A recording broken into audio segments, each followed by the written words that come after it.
special is today for you? Start with you. Yeah, I think it's very special on very many different levels. Just having the opportunity to spend some time with Brendan Todd hasn't happened in many years, and that just to catch up and talk old memories is definitely special. But also being back in Vancouver, anytime you get to go back and revisit, and we just went in and saw the players, and kind of brings back memories as well. So it's and also having the chance here, bringing our families and our sons. So it's been great. Marcus, you were the captain. I mean, you guys really never let bad games get to you for too long. I know you addressed the team today. What did you say to a bunch that's really struggling right now? Is there anything you said this morning to try to point them in the right direction? Well, I think a big key is trying to enjoy what you're doing. There is definitely a lot of pressure playing hockey on this level and playing in a passionate market. But for us, I think a big key was, in my mind, when we try to just enjoy the game, and then the results would come. So it's easier said than done, but I think that was my main message. Everybody's kind of curious about what you guys are doing now, Marcus. I know you're involved with Moto. You were, but now? Yeah. Now? Now, yeah. So I stepped away from Moto about a year and a half ago, and I'm involved in a development up in a Swedish ski resort. Me and a partner of mine have purchased land, and we're looking to develop. So I totally changed industries. Brandon, Why do you think the chemistry was so good between the three of you? Mo, Bert? I think each one of us brought something different to the line, and I think we found a way to challenge each other every night, expected each other to be at our best, and like Marcus alluded to earlier, we had a lot of fun together. We enjoyed being around each other, and but the biggest thing is I think challenging each other and really pushing each other to kind of reach their potential. Pretty much what Brendan said is we weren't afraid to speak our mind and speak up. Some people might have thought it was brash or not the way you're supposed to do it, but we respected each other enough and valued each other's opinions on what we saw out there and what we wanted to do. And I think the one thing that we wanted to do was we wanted to be the best. And in order to be it, we needed all three of us on the same page and doing the same thing. And when one guy wasn't towing the rope, we weren't shy to let them know that.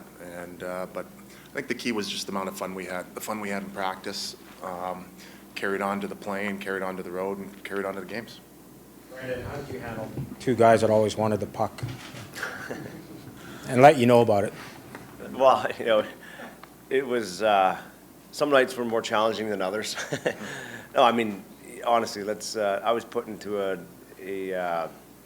phenomenal situation by the coaching staff here at the time, Mark Crawford and Mike Johnson, Jack McElhargy, and I remember the game clearly. The first time I played with these guys, it was in Detroit, and I think that first game we clicked and our line had a couple goals and just kind of rolled from there. But kind of a dream scenario for a centerman to step into a situation to play with these two guys. At that time, early 2000s, I don't know if there were two better players in their position, and with Todd being the most dominant power forward in the game at the time, a big man that had a physical presence, was intimidating, but had a set of hands like that. Maybe one of the best all time when he was in his prime. And with Marcus, just to this day, very few guys that I have seen can shoot the puck like he did, with pinpoint accuracy. Never the big slap shot, but just that wrist shot coming off rushes or walking off the wall in the power play. And but what I do think about Marcus is his passing was underrated. Everybody talks about his goal scoring, but his vision on the ice was incredible. And so just finding a way to fit in with those guys and playing a little defense the odd time so they can do their thing offensively, and yeah, it was a lot of fun. Do you feel in 02, 03 that every time you guys went over the boards, you're probably going to score, Todd? Had that feeling? Yeah, it was one of those, I don't know, it's, you watch documentaries and shows and all that of athletes saying what it's like to be in the zone, and it's tough to describe unless you're that athlete or you've been in those situations, but I can speak for the three of us that every game we went into, we knew it was a matter of how many, not a matter of what. And we knew that any given time we needed a goal, we'd go out there and get it done. The scores may have been 7-5 and drove our coaching stuff, our staff nuts. But it was just one of those things. We saw the play develop before it even happened, and we just had that instant chemistry. Guys, how much do you think playing this market also helped you out with your success? I mean, you played in Detroit, you played in Chicago, afterwards Calgary, Marcus, you started in Pittsburgh, but this market, the way that it just embraced you guys and embraced this team. I think for me a big word is when you play in a passionate market, like Marcus talked about earlier, it adds to the accountability. You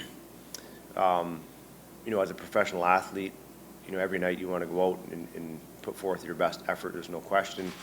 But I felt personally for me, this being my hometown and growing up here and getting a chance to come back and play here, I didn't want to embarrass myself or my family or my friends.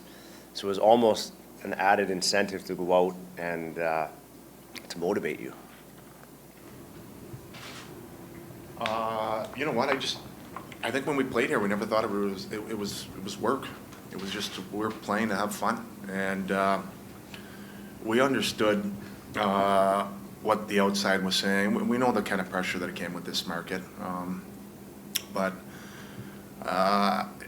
and I'm not going to say it was easy, and it was tough at times. Like I don't know how many 23, 24-year-olds put into a situation like that. I know I can speak for myself, coming from a small town and all that. It was a little bit overwhelming coming from the Islanders and all that, and you're not used to doing the kind of media coverage and speaking like that. And thank God we had a terrific captain in Marcus who took the brunt of the load and did all the speaking for our line, and Brendan stepped up big time in that department too. And I think all that combined made the situation easier for all of us.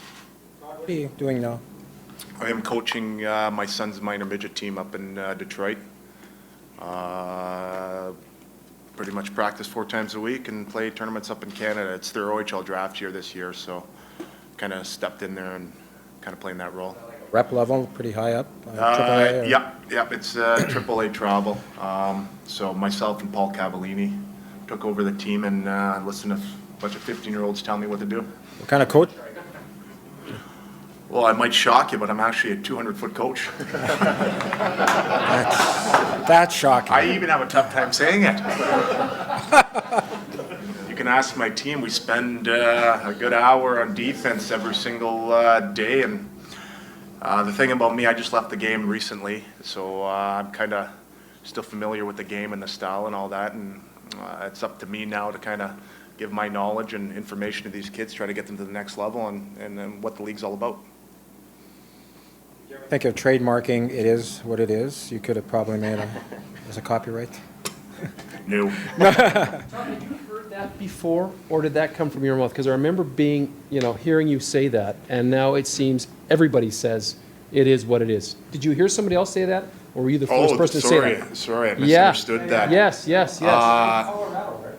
No, I think Nope. that's just me being a smart aleck. So you've never heard it before? No. What do you think of it being used now everywhere? Because you hear it doesn't matter if it's hockey, football, baseball, it is what it is. It's a trendsetter. Yeah. Oh yeah, that's what I am. It is what it is, I guess. I don't know. It's just something that came off my tongue, and I'm sure as you guys can all attest, there's a lot of things that came out of my mouth, and that just happened to be one of them. It's nearly 23 years since you set the world junior goal scoring record with another great line. What does that record mean to you, and do you think it'll ever be broken? Well, I don't know if it means a whole lot. It was a fun memory playing in the World Junior Tournament, but at that particular tournament, we we we lost the gold medal, and that's what I remember the most. We lost 6-5 to Canada, and in my mind, we were the best team in the tournament. But that's been the story of my life, always winning the silver. So no, I mean, it was a great line playing with Peter Forsberg and Nicholas Sundström that came from the same small town and putting us together. And I mean, I played with Peter for a few years before that too, but we had a similar chemistry as we had together with Todd, Brendan, and myself, and again, it was an enjoyable experience, and also it's a totally different game back then, so that makes it that more difficult to break a record like that. Yeah. What strikes you about today's game when you see the young kids able to come in and whether it's technology with the sticks or whatever, make pretty quick impacts in the league? I'm just curious what you guys think of today's game. Well, I think there is a fine line where you have everything from an early age structured, and there's no, I wouldn't say flexibility, but there's our generation. I think we had to learn by trying things and doing all that things. Now it's drills from the age of 6, 7, where they're almost like robots. Robots. He's been in Sweden. I've been in Sweden. Yeah, I got to brush off my English here, but so I found working with the team back in Sweden, I found that was a little bit of a hindering effect on the hockey sense part. I think they're individually way better, faster, better shots, but you also have to put it all together. And I'm not saying the game is bad. It's awesome, and I'm talking mostly about my experience with the Swedish hockey now, because I haven't followed NHL that closely. But that's something that I think is a part that's a little bit forgotten. Brennan and Todd, Dan Bylsma said the one commonality with young kids when they used to come up, everybody had a bad shot. Now kids have great shots because of the sticks. Do you think technology has made that much of a difference in the way guys are able to quickly acclimate to the NHL and be effective that quick? I caught the tail end of technology, I guess, but the odd off speeder still beat goalies, so I didn't have a hard shot, but no, you know, the technology I think has definitely helped. I think anybody that plays golf in here anybody who can decently hit a golf ball can crush a golf ball now, and that's, I think, simply related back to technology, and I think it translates into sticks as well.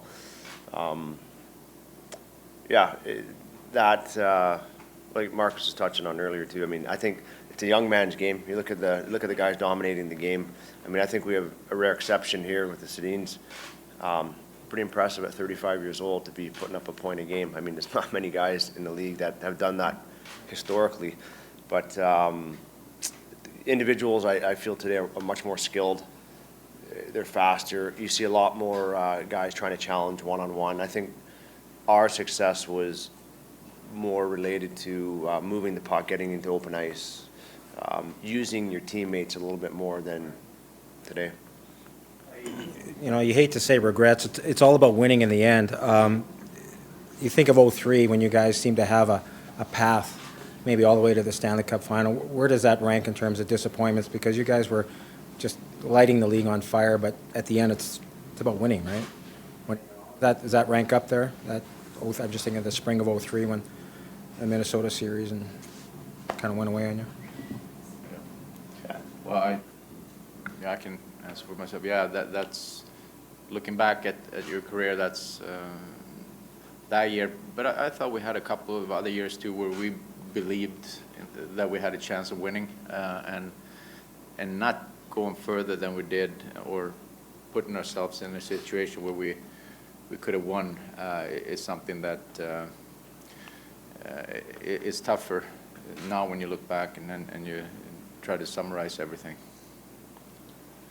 Just conscious of time here and the fact that we have a morning skate as well for the press conference, so we'll have one more question from the group here, and then we'll conclude this media session.